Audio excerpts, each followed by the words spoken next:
Hi, and welcome back to Building a High Capacity Board for PACE Center for Girls. My name is Nona Jones, and I serve as Chief External Affairs Officer at PACE.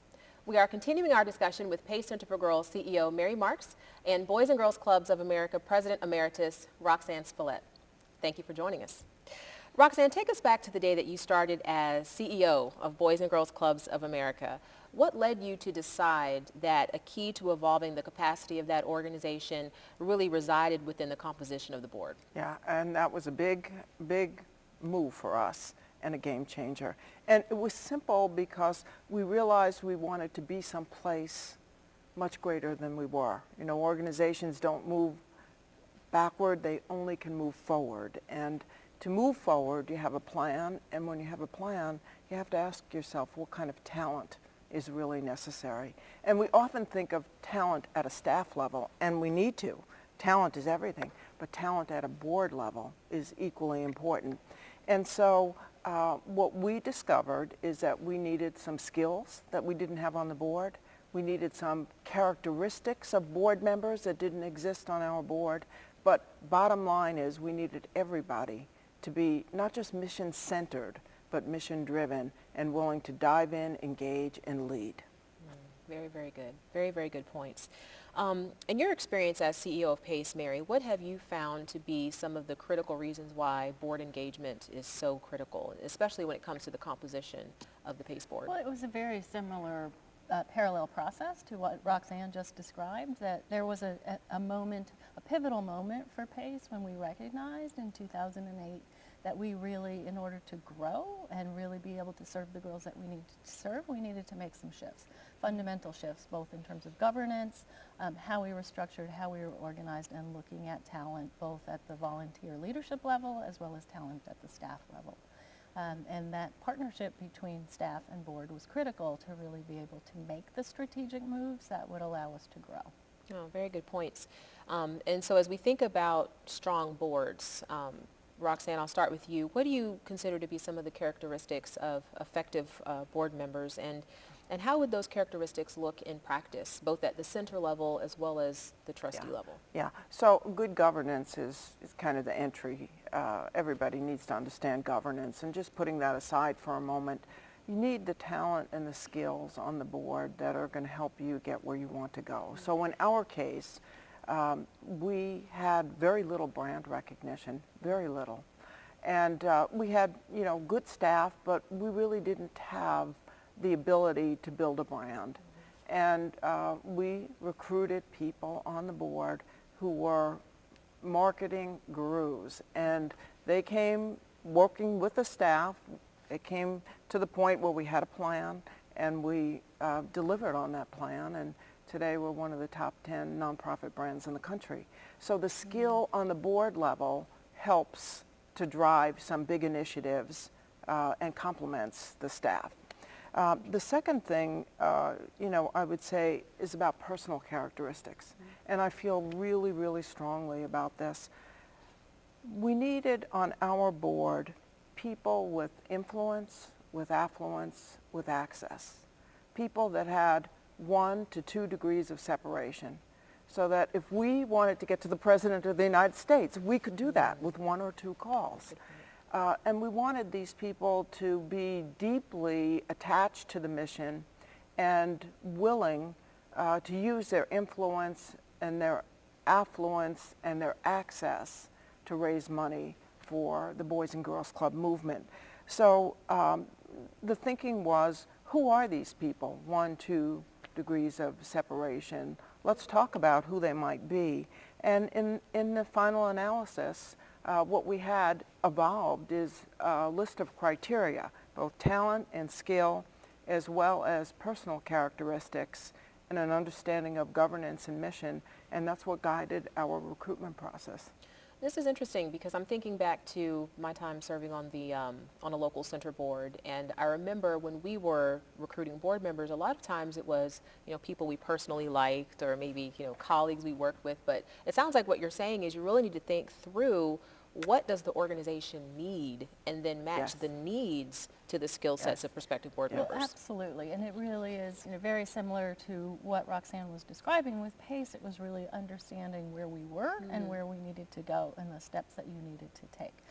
We recognized that we really needed to have that board that, maybe not at the national level, but at the state level, had that kind of influence, access, and could utilize it to really help move the vision forward. Able to really recruit and bring people on board who had a really good business and strategic sense on what kind of infrastructure did you need in order to be able to grow and maintain the level of quality, as well as people who had access to resources that we could bring to bear. No, good points. Anything you'd like to add to that, Roxanne? No. Okay. Well, as we talk through then recruiting people to match kind of competencies to organizational needs, Vision 2020. So we have this strategic plan. It's a very ambitious growth agenda. In your view, Mary, what role can board members play, both now and into the future, in order to give this strategic plan some legs to move the organization forward? Well, I think we have to start with who developed the strategic plan, and that really was a partnership with a number of stakeholders. We involved staff at many different levels. We involved local board members, but we also involved members of the Board of Trustees, as well as some of our external stakeholders. And through the development of the vision, that really became organic and was owned by everyone.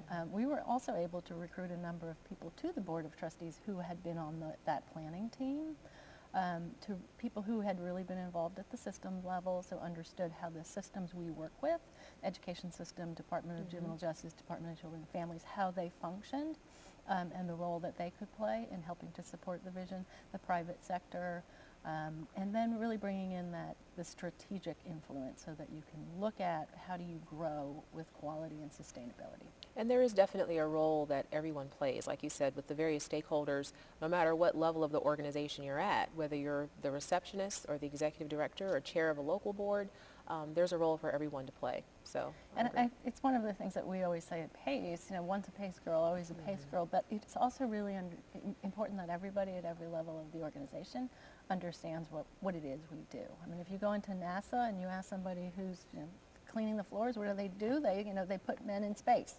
And if you ask anybody at PACE, what do? We change girls' lives. Absolutely, absolutely. So with Vision 2020 in mind then, Roxanne, let's talk about board recruitment, because you clearly were very successful with that. What are the stages of that process, and then how can board members enhance their chances for successfully recruiting high-quality board members to a local center board or the Board of Trustees? Yeah. So let's start with the point that this is a very strategic exercise. It's not, as you described, people sitting around the table asking who would be good for the board. So the first thing is your criteria. What are you looking for? What are the skills that you're missing? What are the personal characteristics? And are your prospects willing to engage? And so that's kind of very important. Step number one is getting your criteria very clear. And I would advocate strongly for influence, affluence, and access, and I would add diversity to that as well. So that's where it begins, understanding your plan and understanding your needs. Secondly is identifying the prospects against those needs. And so, you have a board development committee who really owns this process, although the full board has the ability to participate. And you look at those criteria and you say, okay, and I remember our discussion, our first real prospecting once we identified the criteria. And, so Colin Powell's name comes up. And there was a lot of talk, as you would imagine. He would be great, he would be great. And then there was a refrain, but we'll never get him, so let's move on. Right. And so my advice, strong advice, is simply this.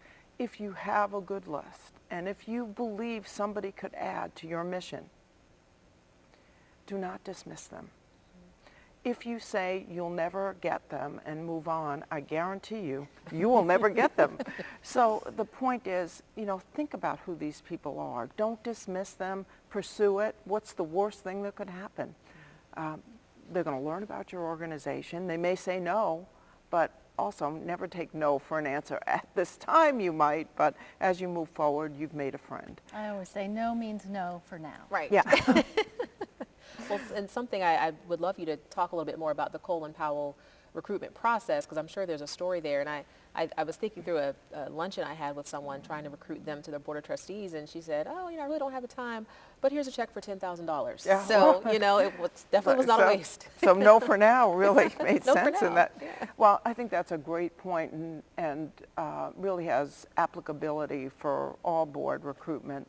So there's a process. You have to believe that often you can't get married on the first date. It's just not a good idea. So you want to spend some time cultivating people.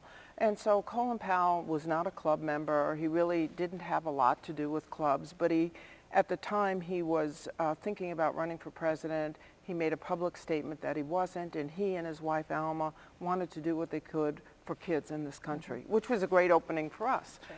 And so one of our board members happened to know him, but to make a long story short, we invited him to speak at one of our clubs, okay? And so this all took place in the gym. The bleachers were filled with kids, and there he was in the middle of the gym sitting on a stool and telling his story. He held up his book and he said, you see that little boy in the back? That was me when I was your age. And he went on to say that he had a loving mother and a loving father, and that his father and mother worked hard, believed in education, and he described his aunts. He grew up in New York, looking out the tenement windows to make sure he was going to school on time, and if he wasn't, they'd call his father, and there was a whole network of family around him. And at the end of his presentation, he said, any questions? And of course, you get the usual questions, what's your favorite food? Yeah. How much do you weigh? How much money do you make? All these things. And one little boy raised his hand and he said, General Powell, if I didn't grow up with a mother and father like you describe, how could I ever grow up to be like you? Okay? So most people would be speechless, but he wasn't. And he turned around and pointed to the staff at the club. He said, you see those people there? They love you, they care about you, and like my mother and father, they will not let you fail. So at that moment, he understood, not only did he answer that in the most beautiful way, but he understood what Boys and Girls Clubs were and how important they were to these kids and to all kids across America. So that cultivation experience led to the yes. I'm convinced of that. And it really shows the power of the voice of children, in our case, the power of the voice of one girl who could really touch the heart of somebody like a leader like Colin Powell. Yeah, absolutely. And that's exactly what happened. So when you think about the recruitment process, there's your criteria, there's the identification, the cultivation, and of course there's the ask. And I believe that the CEO should not be recruiting board members, this is my personal opinion, alone. Or the executive director for the center, too. Yeah, or the executive director, absolutely, but there needs to be a partnership between the board and the executive director. And, somebody who's a board prospect wants to meet somebody on the board, and they also want to know who's the leader. Who's the leader? Absolutely. And I think that's really important that the ask be made by a partnership, a board member and the executive director.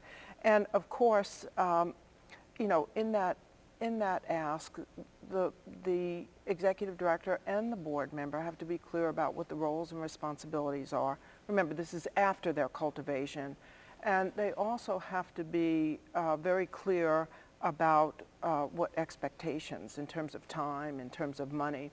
Now, my recruitment experience, the same questions come up all the time. The first question that I'm asked, or the board member is asked, is who else is on your board? Okay, now that's very telling. So if you're recruiting people, they want to sit around the table with peers. And so you have to think about what that means. If you want to evolve your board, you have to think about, who is going to be on that list when asked who else is on your board.